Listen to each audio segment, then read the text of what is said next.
விக்கிரவாண்டி இடைத்தேர்தலில் போட்டியிட நாம் தமிழர் கட்சி வேட்பாளர் அபிநயா தேர்தல் நடத்தும் அலுவலர் சந்திரசேகரிடம் வேட்புமனு தாக்கல் செய்தார். விக்கிரவாண்டி சட்டமன்ற இடைத்தேர்தலில் நேற்று வரை 20 பேர் மனு தாக்கல் செய்துள்ளனர்.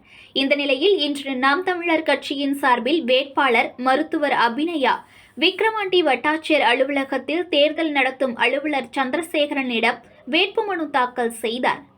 அவருடன் இயக்குனர் மு. களஞ்சியம், அன்பு தென்னரசு உள்ளிட்ட கட்சி நிர்வாகிகள் கலந்து கொண்டனர். வேட்புமனு தாக்கல் செய்த பின்னர் செய்தியாளர்களை சந்தித்த வேட்பாளர் அபிநயா, கிராமப்புறங்களில் அதிகம் நிறைந்த பகுதியானது. இந்த பகுதியில் தொழிற்சாலைகள் எதுவும் இல்லை. தொழிற்சாலைகள் கொண்டுவர பாடுபடுவேன். கள்ளக்குறிச்சியில் 40க்கும் மேற்பட்ட பெண்கள் தாலி அறுக்கும் நிலை ஏற்பட்டுள்ளது. அவற்றை மாற்றியமைக்க நாம் தமிழர் கட்சியும் பாடுபடும் என்றார்.